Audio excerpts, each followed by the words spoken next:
Hi friends, ಎಲ್ಲರಿಗೂ ನಮಸ್ಕಾರ. ಬನ್ನಿ ಫ್ರೆಂಡ್ಸ್, ಶಾರದೆ ಸೀರಿಯಲಿನ ಇವತ್ತಿನ ಸಂಚಿಕೆಯಲ್ಲಿ ಏನಾಗ್ತಿದೆ ಅಂತ ನೋಡ್ಕೊಬರೋಣ. ಅದಕ್ಕೂ ಮುಂಚೆ ಯಾರೆಲ್ಲ ನನ್ನ ವಿಡಿಯೋ ನೋಡ್ತಾ ಇದ್ದಾರೆ ಫ್ರೆಂಡ್ಸ್, ಅವರೆಲ್ಲ ಪುಟ್ಟದೊಂದು ಲೈಕ್ ಮಾಡಿ ಹಾಗೆ ಫಾಲೋ ಮಾಡೋದನ್ನು ಮರಿಬೇಡಿ. ಬನ್ನಿ ಸ್ಟಾರ್ಟ್ ಮಾಡೋಣ. ಮೊದಲಿಗೆ ಫ್ರೆಂಡ್ಸ್, ದಶರಥ ಈ ಕಡೆ ಪೊಲೀಸ್ ಸ್ಟೇಷನಿಂದ ಮನೆಗೆ ಬಂದರೂ ಸಹ ಈ ಕಡೆ ಜ್ಯೋತಿಕನ ಬಿಡದೆ ಮತ್ತೆ ಕೇಳ್ತಾ ಇರ್ತಾನೆ, ಆ ನವೀನನ ಸಹಾಯದಿಂದ ನೀನು ಶಾರದಾ ಮತ್ತೆ ಸಿದ್ದು ಫುಡ್ ಟ್ರಕ್ಗೆ ಬೆಂಕಿ ಹಚ್ಚಿದೆಯಾ? ದಯವಿಟ್ಟು ಏನಕ್ಕೆ ಹಚ್ಚಿದೆ ಅಂತ ಅದನ್ನಾದರೂ ಹೇಳು, ಯಾಕಿಂತ ಕೆಲಸ ಮಾಡಿದೆ ಹೇಳು ಜೋ ಅಂತ ಕೇಳ್ತಿರ್ಬೇಕಾದ್ರೆ ಮನೆಯವ್ರಿಗೆಲ್ಲರೂ ಸಹ ತುಂಬ ಟೆನ್ಷನ್ ಆಗ್ತಿರುತ್ತೆ. ಪ್ಲೀಸ್ ನನಗೆ ಆನ್ಸರ್ ಬೇಕೇ ಬೇಕು, ಹೇಳು ಅಂತ ಜೋರಾಗಿ ಕಿರ್ಚಾಡ್ತಿರ್ಬೇಕಾದ್ರೆ ಇವಳು ಬೇಕು ಬೇಕು ಅಂತ ನೋ ಡ್ಯಾಡ್ ಏನಾಗಿದೆ ನಿಮಗೆ ಅಂತ ಹೇಳ್ತಾ ಇರ್ತಾಳೆ. ಹಾಗೆ ಎಲ್ಲರೂ ಸೈಲೆಂಟ್ ಆಗಿರ್ಬೇಕಾದ್ರೆ ಜ್ಯೋತಿಕ ಹುಟ್ಟಿದ್ದು ಹಾಗೆ ಅವಳ ಹೆಸರನ್ನ ಕರಿಬೇಕಾದ್ರೆ ಪ್ರೀತಿಯಿಂದ ಮನೆಯವರೆಲ್ಲರೂ ಸಹ ಆಟ ಆಡಿಸಿದ್ದು ಪ್ರತಿಯೊಂದು ಮೂಮೆಂಟ್ಸನ್ನು ಸಹ ಈ ಕಡೆ ದಶರಥ ನೆನ್ಪು ಮಾಡ್ಕೋತಾ ಇರ್ತಾನೆ. ಹಾಗೆ ಜ್ಯೋತಿಕ ಬೇಕು ಬೇಕು ಅಂತ ಹೇಳ್ತಾ ಇರ್ತಾಳೆ. ಇಷ್ಟೆಲ್ಲ ಆದರೂ ಸಹ ನನ್ನ ಮೇಲೆ ನೀವು ಅನುಮಾನ ಬಿಟ್ಟಿಲ್ವಲ್ಲ ಡ್ಯಾಡ್? ಯಾಕೆ ಡ್ಯಾಡ್? ಅವನು ತಪ್ಪು ಮಾಡಿ ಸಿಗಾಕೊಂಡಿದ್ದೇನೆ, ಅವನಿಗೂ ನನಗೂ ಸಂಬಂಧ ಇಲ್ಲ ಅಂತ ಸುಳ್ಳು ಹೇಳ್ತಾ ಇರ್ತಾಳೆ. ಹಾಗೆ ಪುನಃ ಮತ್ತೆ ಕೇಳ್ತಾ ಇರ್ತಾಳೆ, ಡ್ಯಾಡ್ ನನ್ನ ಮೇಲೆ ಏನಕ್ಕೆ ಅನುಮಾನ, ಇನ್ನೂ ಅನುಮಾನ ಅಂತ ಅನ್ಬೇಕಾದ್ರೆ ಅದೆಲ್ಲ ಗೊತ್ತಿಲ್ಲ ಜೋ, ಸತ್ಯ ಹೇಳು ಅಂತ ಹೇಳ್ತಾ ಇರಬೇಕಾದ್ರೆ ನಾನು ಏನಂತ ಹೇಳಿ ಅಂತ ಅನ್ಬೇಕಾದ್ರೆ ಅಷ್ಟೊತ್ತಿಗೆ ತಾತ ತುಂಬ ಕೋಪ ಮಾಡ್ಕೊಂಡು, ದಶರಥ ನಿಂದು ಏನಿದು ಗೋಳು ಇನ್ನೂ ಮುಗ್ದಿಲ್ವಾ? ಅದೇ ರಾಗ ಅದೇ ತಾಳ, ಪೊಲೀಸ್ ಸ್ಟೇಷನ್ಗೆ ಹೋಗಿ ಬಂದರೂ ಸಹ ಮತ್ತೆ ಅದನ್ನೇ ಕೇಳ್ತಾ ಇದೆಯಲ್ಲ. ನನ್ನ ಮೊಮ್ಮಗಳು ಹೇಳ್ತಿದ್ದಾಳೆ ತಾನೇ ಗೊತ್ತಿಲ್ಲ, ಅದಕ್ಕೂ ನನಗೂ ಸಂಬಂಧ ಇಲ್ಲ ಅಂತ ಹೇಳ್ತಿದ್ರು. ಪುನಃ ಏನಕ್ಕೆ ದಶರಥ ಕೇಳ್ತಿದ್ದೀಯ ಅಂತ ಅಂದಾಗ,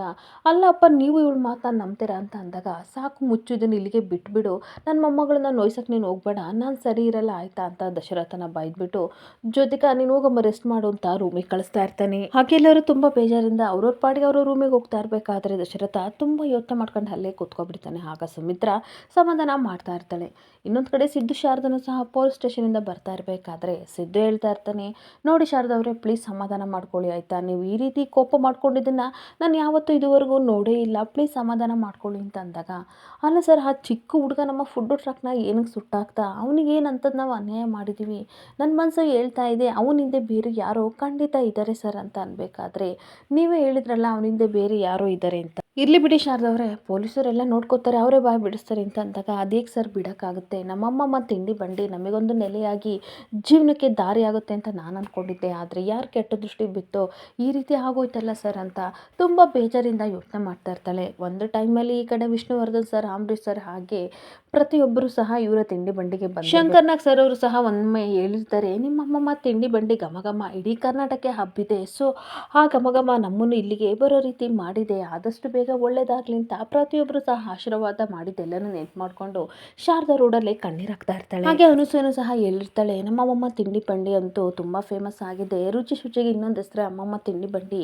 ನಮ್ಮ ಅತಿಯಾದ ಬೇಗ ದುಡಿಮೆ ನೋಡ್ತಾ ಇದ್ರೆ ನಾವು ಮುಂದಿನ ವರ್ಷಕ್ಕೆ ಇನ್ನೆಲ್ಲೋ ಹೋಗಿರ್ತೀವಿ ಅಂತ ಹೇಳಿದೆಲ್ಲ ಮಾತುಗಳನ್ನ ನೆನ್ಪು ಮಾಡಿಕೊಂಡು ಕಣ್ಣೀರಾಗ್ತಿರ್ಬೇಕಾದ್ರೆ, ಸಾಕು ಶಾರದವ್ರೆ ಅದನ್ನು ನೆನೆಸ್ಕೊಂಡು ಎಷ್ಟು ದಿನ ಅಂತ ಇದೇ ರೀತಿ ಕಣ್ಣೀರಾಗ್ತೀರಾ,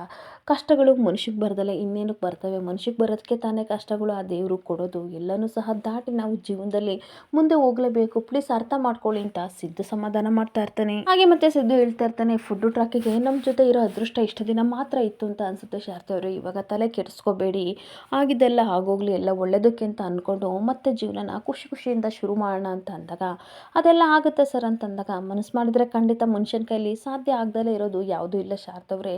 ಪ್ಲೀಸ್ ನಾವು ಮತ್ತೆ ವ್ಯಾಪಾರನ ಶುರು ಮಾಡೋಣ ಅಂತ ಅಂದಾಗ, ಸರಿ ಸರ್ ಅಂತ ಅನ್ಬೇಕಾದ್ರೆ ಅದನ್ನಾದರೂ ಸ್ವಲ್ಪ ಖುಷಿಯಿಂದ ನಗ್ನಕ್ಕ ಹೇಳ್ರಿ ಅಂತ ಅನ್ಬೇಕಾದ್ರೆ ಶಾರದಾ ಸ್ವಲ್ಪ ನಗಾಡ್ತಾ ಹೇಳ್ತಾ ಇರಬೇಕಾದ್ರೆ ಸಿದ್ಧಿಗೆ ಸಿಕ್ಕಾಪಟ್ಟೆ ಖುಷಿ ಆಗ್ತಿರುತ್ತೆ. ಇಬ್ಬರು ಖುಷಿಯಿಂದ ಮನೆ ಕಡೆ ಹೋಗ್ತಾ ಇರ್ತಾರೆ. ಜ್ಯೋತಿಕಾ ರೂಮಲ್ಲಿ ಕುತ್ಕೊಂಡು ತುಂಬ ಯೋಚನೆ ಮಾಡ್ತಾ ಇರಬೇಕಾದ್ರೆ ಪಾಲಾಕ್ಷ ಕಾಲ್ ಮಾಡ್ತಾ ಇರ್ತಾನೆ. ಅಷ್ಟೊತ್ತಿಗೆ ಪಾರಿಜಾತ ಬಂದ್ಬಿಟ್ಟು, ನೋಡು ಗೋಲ್ಡಿ ಪಾಲಾಕ್ಷ ಕಾಲ್ ಮಾಡ್ತಿದ್ದಾನೆ, ಏನು ಮಾತಾಡೋಣ ಅಂತ ಅಂದಾಗ,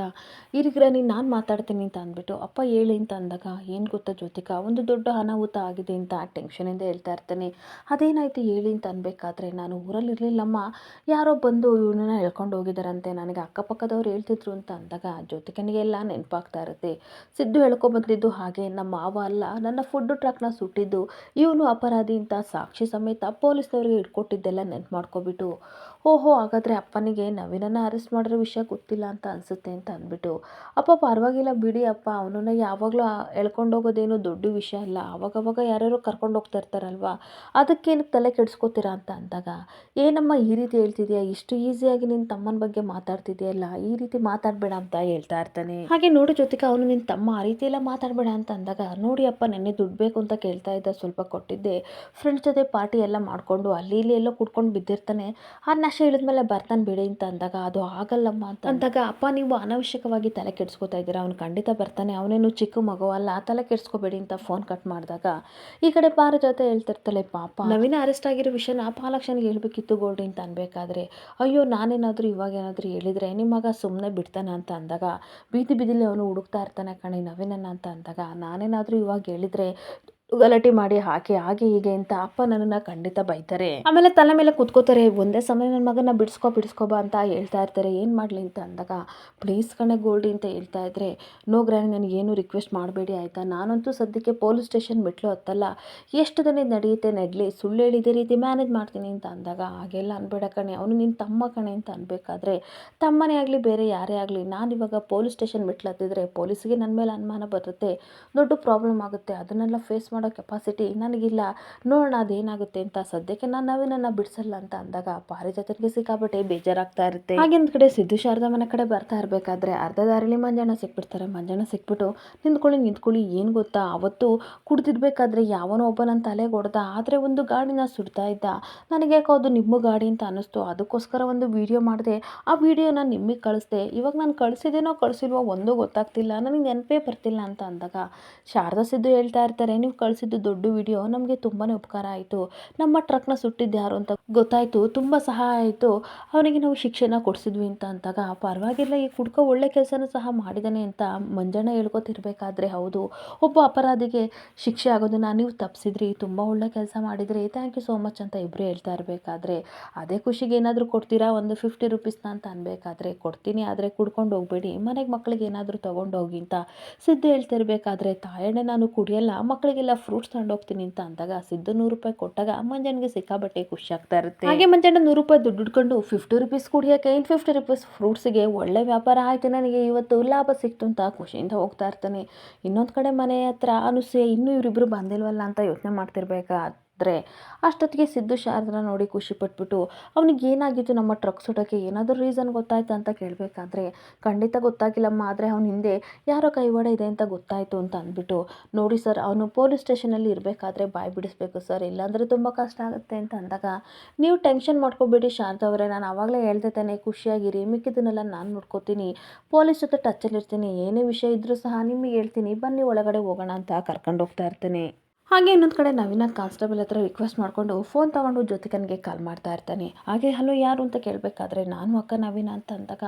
ಯಾರ್ದೋ ಈ ನಂಬರು ಎಲ್ಲಿಂದ ಕಾಲ್ ಮಾಡ್ತಿದ್ದೀಯಾ ಅಂತ ಅಂದಾಗ ಕಾನ್ಸ್ಟೇಬಲ್ ಹತ್ರ ಇಸ್ಕೊಂಡೆ ಅಂತ ಅಂದಾಗ ನಿನ್ನ ತಲೆಯಲ್ಲಿ ಬುದ್ಧಿ ಇಲ್ವಾ, ಯಾರ್ದೋ ನಂಬರಿಂದ ಕಾಲ್ ಮಾಡ್ತೀಯಲ್ಲ, ಸಿಗಾಕೊಂಡ್ರೆ ಏನೋ ಮಾಡೋದು ಅಂತ ಅಂದಾಗ ಅಕ್ಕ ನನಗೆ ಅದೆಲ್ಲ ಗೊತ್ತಿಲ್ಲ, ನಾನು ಇವಾಗ ಪೊಲೀಸ್ ಸ್ಟೇಷನಿಂದ ಬಿಡಿಸ್ತೀ ಇಲ್ವೋ ಅಂತ ಹೇಳ್ತಾ ಇರಬೇಕಾದ್ರೆ ಸದ್ಯಕ್ಕೆ ನೀನು ಅಲ್ಲೇ ಇರು, ನಿನಗೆ ಮನೇನೋ ಅಥವಾ ಪೊಲೀಸ್ ಸ್ಟೇಷನ್ ಎರಡೂ ಒಂದೇ ಆಗಿದೆ, ನಿಮ್ಮ ಮನೆಗಿಂತ ಅದು ತುಂಬ ಸ್ವಲ್ಪ ದೊಡ್ಡದಾಗಿದೆ, ಅಲ್ಲೇ ಇದ್ಬಿಡು ಅಂತ ಅಂದಾಗ ಯಾಕಕ್ಕ ಈ ರೀತಿ ಹೇಳ್ತಿದ್ಯಾ ಅಂತ ಅಂದಾಗ ಇಲ್ಲಿ ತುಂಬ ಬಿಸಿ ಇದೆ, ಅದು ತಣ್ಣಗಾದ್ಮೇಲೆ ಈ ಮನೆ ವಾತಾವರಣ ತಣ್ಣಗಾದ್ಮೇಲೆ ನಿನ್ನನ್ನು ನಾನೇ ಕರ್ಕೊಂಡು ಬರ್ತೀನಿ ಬಿಡಿಸ್ತೀನಿ, ಅಲ್ಲಿವರೆಗೂ ನೀನು ತೆಪ್ಪಗೆ ಅಲ್ಲಿರೋ ಅಂತ ಫೋನ್ ಕಟ್ ಮಾಡ್ತಿದ್ರೆ ನವೀನಿಗೆ ಸಿಕ್ಕಾಬಟ್ಟೆ ಬೇಜಾರಾಗ್ತಿರುತ್ತೆ. ಹಾಗೆ ಪಾರಿಜಾತ ಗೋಲ್ಡಿ ಪ್ಲೀಸ್ ಈ ರೀತಿ ಎಲ್ಲ ಮಾತಾಡಬೇಡ, ಅವನ ಜೊತೆ ಮಾತಾಡಬೇಕಿತ್ತು ತಾನೇ, ಯಾಕೆ ಹಿಂಗೆ ಅಂದೆ ಅಂತ ಅಂದಾಗ ಹೌದು ಮಾತಾಡಬೇಕಿತ್ತು, ಮಾತಾಡಿದರೆ ಪೊಲೀಸಿಗೆ ಅನುಮಾನ ಬಂದು ನನ್ನ ನಂಬರ್ನ ಟ್ರೇಸ್ ಮಾಡೋರು, ಅವನು ಅಲ್ಲಿ ಜೈಲಲ್ಲಿ ಕೂತಿರೋ ಸಾಲದೆ ನನ್ನನ್ನು ಕರ್ಕೊಂಡು ಹೋಗ್ಬೇಕಿತ್ತ, ಸುಮ್ಮನೆ ನನ್ನ ಪಾಡಿ ನನ್ನ ಇರೋಕ್ಕೆ ಬಿಡಿ, ಅವನು ಅಲ್ಲೇ ಇರಲಿ ಅಂತ ಕೂಗಾಡ್ತಾ ಇರ್ತಾಳೆ. ಹಾಗೆ ಮತ್ತೆ ಅವನು ನಿನಗೋಸ್ಕರ ಮಾಡಿದ್ದು ಕಣೆ ಅಂತ ಅಂದಾಗ ನನಗೋಸ್ಕರ ಏನೆಲ್ಲ ದುಡ್ಡಿಗೋಸ್ಕರ ಮಾಡ್ದ, ಅವ್ನು ಕೇಳಿದಷ್ಟು ದುಡ್ಡು ಕೊಟ್ಟಿದ್ದೀನಿ, ಅವನು ದಟ್ಟತನದಿಂದ ಸಿಗಾಕೊಂಡ, ನಾನೇನು ಮಾಡಲಿ ಇವಾಗ ಬೇರೆ ಕೊಡಬೇಕಂತೆ ಅಂತ ಕೂಗಾಡ್ಕೊಂಡು ಜ್ಯೋತಿಕಾ ಕೂತ್ಕೊಂಡ್ರೆ ಕಡೆ ನವೀನ ಯೋಚನೆ ಮಾಡ್ತಾ ಇರ್ತಾನೆ. ಅಲ್ಲ ಅಕ್ಕ ನಿನಗಿಷ್ಟೊಂಥರ ಕೊಬ್ಬಿದೆ ಅಂತ ನನಗೆ ಗೊತ್ತಿರಲಿಲ್ಲ, ನನ್ನ ಫೋನೇ ಕಟ್ ಮಾಡ್ತಿದ್ದೀಯಲ್ವಾ, ಮಾಡ್ತೀನಿ ಇರು, ನಾನು ಸ್ವಲ್ಪ ಯಾಮಾರಿದ್ರೆ ನೀನು ಕಮ್ಮಿ ಎಣಿಸ್ಬೇಕಾಗುತ್ತೆ ಅಂತ ಅಂದ್ಬಿಟ್ಟು ಅದೇ ಸಮಯಕ್ಕೆ ಪಾಲಾಕ್ಷನ್ಗೆ ಕಾಲ್ ಮಾಡ್ತಾನೆ. ಹಲೋ ಯಾರು ಹೇಳಿ ಅಂತ ಅಂದಾಗ ಅಪ್ಪ ನಾನು ನವೀನ ಅಂತ ಅಂದಾಗ ಏನೋ ಒಂದು 100 ಸಲ ಕಾಲ್ ಮಾಡಿದ್ದೀನಿ, ಎಲ್ಲೋ ಹೋಗಿದ್ಯಾ, ನನಗೆಷ್ಟು ಟೆನ್ಷನ್ ಆಗಿತ್ತು ಗೊತ್ತಾ ಅಂತ ಅಂದಾಗ ಅಪ್ಪ ನಾನು ಇವಾಗ ಜೈಲಲ್ಲಿ ಇದ್ದೀನಿ ಅಂತ ಅಂದಾಗ ಪಾಲಾಕ್ಷನ್ಗೆ ಶಾಕ್ ಆಗ್ತದೆ, ಯಾಕೋ ಈ ರೀತಿ ಮಾಡ್ಕೊಂಡೆ ಅಂತ ಅಂದಾಗ ನಂದೇನು ತಪ್ಪಿಲ್ಲ, ಅಕ್ಕನೇ ಫುಡ್ ಟ್ರಾಕ್ ಸುಡೋಕ್ಕೆ ಹೇಳಿದ್ಲು ಅಂತ ಅಂದಾಗ ನೀನು ಯಾಕೋ ಕೈ ಜೋಡಿಸ್ತೆ ಅಂತ ಬೈತಾ ಇರ್ತಾನೆ. ದುಡ್ಡಿನ ಆಸೆ ತೋರಿಸಿ ಈ ಥರ ಅಕ್ಕ ಕರ್ಕೊಂಡು ಹೋದ್ಲು, ಇವಾಗ ನೋಡಿದರೆ ಬೇಲ್ ಕೊಡಿಸ್ತಿಲ್ಲ ಅಂತ ಅಂದಾಗ ಸರಿ ನೀನು ಟೆನ್ಷನ್ ಮಾಡ್ಕೋಬೇಡ, ನಾನೇನಾದರೂ ಮಾಡ್ತೀನಿ ಅಂತ ಪಾಲಾಕ್ಷ ಫೋನ್ ಕಟ್ ಮಾಡಿದಾಗ ಕಾನ್ಸ್ಟೇಬಲ್ ಅಷ್ಟೊತ್ತಿಗೆ ಕುಡು ಬೇಗ SI ಬರ್ತಾರೆ ಅಂತ ಫೋನ್ ಕಿತ್ಕೊಂಡು ಹೋಗ್ತಾ ಇರ್ತಾನೆ. ಹಾಗೆ ಇನ್ನೊಂದು ಕಡೆ ಪಾಲಾಕ್ಷ ತುಂಬ ಕೋಪ ಮಾಡ್ಕೊಂಡು ಜ್ಯೋತಿಕಾ ಮೇಲೆ ಎಷ್ಟೇ ಆಗಲಿ ಆ ಮನೆ ಸಂಸ್ಕಾರ ಇಲ್ದಲ್ವ ನೀನು ಬೆಳೆದಿರೋದು, ಅದೇ ಬುದ್ಧಿನ ತೋರಿಸ್ತಿದ್ಯಾ, ನನ್ನ ಮಗನಿಗೆ ಈ ರೀತಿ ಮಾಡ್ತಿದ್ಯಲ್ಲ, ಇದನ್ನು ನಾನು ಇಲ್ಲಿಗೆ ಸುಮ್ಮನೆ ಬಿಡಲ್ಲ ಅಂತ ಬೈಕೋತಾ ಇರ್ತಾನೆ. ಹಾಗೆ ಇನ್ನೊಂದು ಕಡೆ ಸಿದ್ದು ಶಾರದಾ ಅನುಸೂಯ ತಿಂಡಿ ಎಲ್ಲ ರೆಡಿ ಮಾಡ್ಕೊಬಿಟ್ಟು ಈ ಕಡೆ ತಗೊಬಂದು ವ್ಯಾಪಾರಕ್ಕೋಸ್ಕರ ಕೂತಿರ್ಬೇಕಾದ್ರೆ ಸಿದ್ದು ಸಿಕ್ಕಾಬಟ್ಟೆ ಯೋಚನೆ ಮಾಡ್ತಾ ಇರ್ತಾನೆ. ಅವನು ಯೋಚನೆ ಮಾಡ್ತಿರೋದನ್ನು ನೋಡಿ ಅನಸೂಯ ಹೇಳ್ತಾ ಇರ್ತಾರೆ, ಏನಾಯಿತೆ ಸಿದ್ದುಗೆ ಈ ರೀತಿ ಯೋಚನೆ ಮಾಡ್ತಿದ್ರಲ್ಲ ಅಂತ ಅಂದಾಗ, ದಶರಥ ಮಾವನ ಅರೆಸ್ಟ್ ಮಾಡಿದ್ರಲ್ಲ ಅದ್ರ ಬಗ್ಗೆ ಯೋಚನೆ ಮಾಡ್ತಿರ್ಬೋದು ಅಂತ ಅಂದಾಗ, ಹೋಗು ಸಮಾಧಾನ ಮಾಡು ಶಾರದಾ ಅಂತ ಅಂದಾಗ, ಸರಿ ಏನು ಯೋಚನೆ ಮಾಡ್ತಿದ್ದೀರಾ ಅಂತ ಅಂದಾಗ, ಏನಿಲ್ಲ ಮಾವ ಅರೆಸ್ಟ್ ಆದ್ರಲ್ಲ ಅದಕ್ಕೆ ಸ್ವಲ್ಪ ಬೇಜಾರಾಯಿತು, ಆದರೆ ಇವಾಗೆಲ್ಲ ಸರಿ ಆಯ್ತಲ್ಲ ಬಿಟ್ಬಿಡಿ ಅಂತ ಅಂದಾಗ, ನಾನೊಂದು ಮಾತು ಹೇಳಲ್ಲ ಅಂತ ಅಂದಾಗ, ಅದೇನು ಹೇಳಿ ಶಾರದವ್ರೆ ಅಂತ ಸಿದ್ದು ಕೇಳ್ತಾ ಇರ್ತಾನೆ. ಸರ್ ಏನು ಗೊತ್ತಾ, ನಮಗೋಸ್ಕರ ನೀವು ಎಲ್ಲರನ್ನೂ ಬಿಟ್ಟು ಬಂದ್ರಿ, ತುಂಬ ಕಷ್ಟಪಟ್ರಿ, ಹಾಗೆ ಆ ಚಿಕ್ಕ ಮನೇಲೂ ಸಹ ಅಡ್ಜಸ್ಟ್ ಆದ್ರಿ, ಹಾಗೆ ಬೀದಿ ವ್ಯಾಪಾರನೂ ಸಹ ಮಾಡೋಕ್ಕೆ ಶುರು ಮಾಡಿದ್ರಿ, ಆದರೆ ಇನ್ನು ಮುಂದೆ ಈ ಬೀದಿ ವ್ಯಾಪಾರನ ನೀವು ಮಾಡಬೇಡಿ ಸರ್ ಅಂತ ಅಂದಾಗ ಅವನಿಗೆ ಸಿಕ್ಕಾಬಟ್ಟೆ ಶಾಕ್ ಆಗ್ತಾ ಇರುತ್ತೆ. ಅಕ್ಷರದವ್ರೆ ಈ ರೀತಿ ಹೇಳ್ತಾ ಇದ್ದೀರಾ ಅಂತ ಸಿದ್ದು ಕೇಳ್ತಿರ್ಬೇಕಾದ್ರೆ, ನೀವು ಓದಿರೋ ಓದಿಗೂ ಖಂಡಿತ ದೊಡ್ಡ ಉದ್ಯೋಗನೇ ಸಿಗುತ್ತೆ ಸರ್, ಆ ಥರ ಉದ್ಯೋಗನ ನೋಡ್ಕೊಳ್ಳಿ, ಈ ಥರ ಬೇಡ, ಈ ಸಣ್ಣ ಪುಟ್ಟ ಕೆಲಸ ಮಾಡಬೇಡಿ, ಇದನ್ನು ನಾನು ನೋಡ್ಕೋತೀನಿ, ಸ್ವಲ್ಪ ದುಡ್ಡು ಅಡ್ಜಸ್ಟ್ ಆದಮೇಲೆ ಫುಡ್ ಟ್ರಕ್ ತೊಗೊಳ್ಳೋಣ ಅಂತ ಅಂದಾಗ, ನೀವು ಹೇಳ್ತಾ ಇರೋದು ಕರೆಕ್ಟ್ ಆಗಿದೆ, ಆದರೆ ಬೆಳಗ್ಗೆ ಜ್ಯೋತಿಗೆ ಹೇಳಿದ ಮಾತನ್ನ ಕೇಳ್ಕೊಂಡು ನೀವು ತುಂಬ ಡಿಸ್ಟರ್ಬ್ ಆಗಿದ್ದೀರಾ ಅಂತ ನನಗೆ ಅನ್ನಿಸ್ತಿದೆ, ಆದರೆ ನನಗೆ ಎ ಸಿ ರೂಮಲ್ಲಿ ಕೂತ್ಕೊಂಡು ಮಾಡೋ ಕೆಲಸಕ್ಕೂ ಇಲ್ಲಿ ಮಾಡೋ ಕೆಲಸಕ್ಕೂ ಒಂದೇ ತೂಕ ಇದೆ ಅಂತ ಅನ್ನಿಸ್ತಿದೆ, ಕಷ್ಟ ಅಂತ ಅಂದ್ಕೊಂಡ್ರೆ ಎಲ್ಲ ಕಷ್ಟ, ಅದನ್ನು ತುಂಬ ಖುಷಿಯಿಂದ ಮಾಡಿದರೆ ಎಲ್ಲ ಈಸಿ ಅಲ್ವಾ ಶಾರದವ್ರೆ ಅಂತ ಹೇಳ್ತಾ ಇರಬೇಕಾದ್ರೆ, ಅಷ್ಟೊತ್ತಿಗೆ ವಟಾರದ ಮಂಗಳಮ್ಮ ಮತ್ತು ಅವಳ ಫ್ರೆಂಡ್ ಇಬ್ಬರು ಸಹ ಬಟ್ಟೆ ತಗೊಬರ್ತಾರೆ. ದಯವಿಟ್ಟು ಸ್ವಲ್ಪ ವಾಷಿಂಗ್ ಮಿಷಿನ್ಗೆ ಶಾರದವ್ರೆ